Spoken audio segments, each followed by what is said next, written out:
আসসালামু আলাইকুম সুপ্রিয় দর্শক, ইতিমধ্যে আপনারা জেনেছেন যে আওয়ামী লীগের কার্যক্রম নিষিদ্ধের ঘটনায় ভারত উদ্বেগ প্রকাশ করেছে। তারা উদ্বিগ্ন। তারা বলছে যে কোনো রাজনৈতিক দলকে নিষিদ্ধ করতে যে পদ্ধতির মধ্য দিয়ে যেতে হয়, বাংলাদেশের অন্তর্বর্তী সরকার তা অনুসরণ করেনি। এটা সরাসরি আভ্যন্তরীণ বিষয়ে হস্তক্ষেপ, নাকি সামগ্রিকভাবে গণতন্ত্রের প্রতি ভারতের যে কথিত অঙ্গীকার তার বহিঃপ্রকাশ? দর্শক, এই বিষয়ে একটা ছোট্ট বিশ্লেষণ আছে। তার আগে আপনাদেরকে অনুরোধ করছি, যারা এখনও চ্যানেলটি সাবস্ক্রাইব করেননি তারা সাবস্ক্রাইব করবেন এবং লাইক এবং শেয়ার দেবেন। আওয়ামী লীগের সাথে ভারতের সম্পর্ক, ভারত এর আগে কখনো জামাত ইসলাম সহ বাংলাদেশের রাজনৈতিক নিপীড়ন, নির্যাতন, গুম, খুন কোনো বিষয়ে কিন্তু তারা কথা বলেনি। যখনই এসব বিষয় উত্থাপিত হয়েছে গত 15 বছরে, তারা বারবার বলেছে যে এটি ওই দেশের আভ্যন্তরীণ বিষয়, আমরা কোনো দেশের আভ্যন্তরীণ রাজনৈতিক বিষয়ে হস্তক্ষেপ করি না, কথা বলি না। কিন্তু দেখেন, এবার কিন্তু তারা সরাসরি বলল। তার মানে ভারতের আগের অবস্থানটা ছিল এই যে সব কিছু আওয়ামী লীগ কেন্দ্রিক, অর্থাৎ যেহেতু আওয়ামী লীগ ক্ষমতায় ছিল, আওয়ামী লীগ যেহেতু আওয়ামী লীগকে ওন করতো ভারত, সুতরাং আওয়ামী লীগ যা করেছে সেই ব্যাপারে তাদের ব্যাখ্যা ছিল উল্টা। আর 5ই আগস্ট আওয়ামী লীগ পতনের পর এখন দেখেন তাদের পুরো মনোভাব কিন্তু বদলে গেছে। এখন তারা সরাসরি কথা বলছে।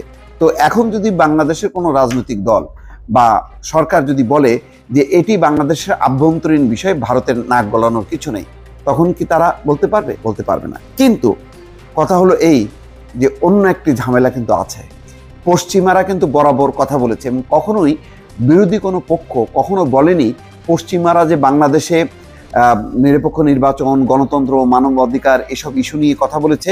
এই ব্যাপারে কিন্তু কখনো বাংলাদেশের কোনো রাজনৈতিক দল, আওয়ামী লীগ বাদে বিরোধী এখন যারা মাঠে আছে, হাসিনা বিরোধী কোনো শক্তি কিন্তু কখনো প্রতিবাদ করেনি। এখন যদি পশ্চিমারা তারা বলে যে আওয়ামী লীগের রাজনীতির এই যে কার্যক্রম নিষিদ্ধ করা এবং তার ফলশ্রুতিতে আওয়ামী লীগ যদি নির্বাচনে অংশ নিতে না পারে, তাহলে এটি সবার কাছে গ্রহণযোগ্য নির্বাচন হবে না।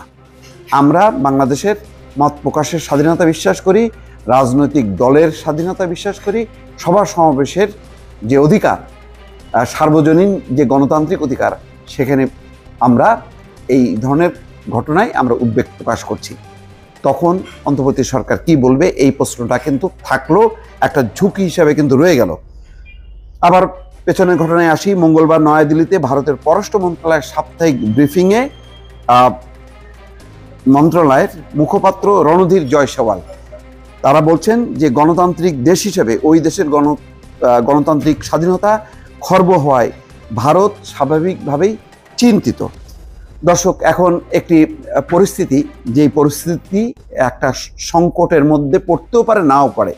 যদি অন্তর্বর্তী সরকার সামাল দিতে পারে পশ্চিমা শক্তিগুলো তাহলে ভালো, কিন্তু জাতিসংঘ, ইউরোপীয় ইউনিয়ন, মার্কিন যুক্তরাষ্ট্র, যুক্তরাজ্য তারা যদি আওয়ামী লীগের কার্যক্রম নিষিদ্ধের ব্যাপারে যদি কথা বলতে শুরু করে এবং তারা দাবি জানায় যে নির্বাচনটা হবে সবার অংশগ্রহণে, সেটা সরকারকে নিশ্চিত করতে হবে।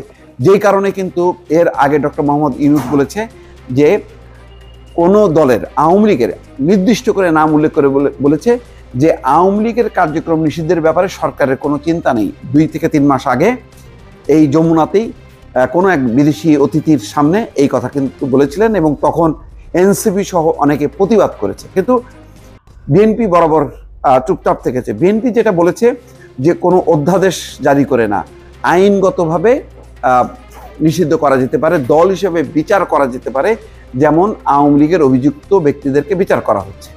এই অবস্থায় দর্শক কি হবে সামনে? সরকার কি একটা সংকট ডেকে আনলো, নাকি পরিস্থিতি তেমন তৈরি হলো? দর্শক, নিশ্চয়ই এই প্রতিক্রিয়াটা কিছুদিনের মধ্যেই পাওয়া যাবে। ভালো থাকবেন। আল্লাহ হাফেজ।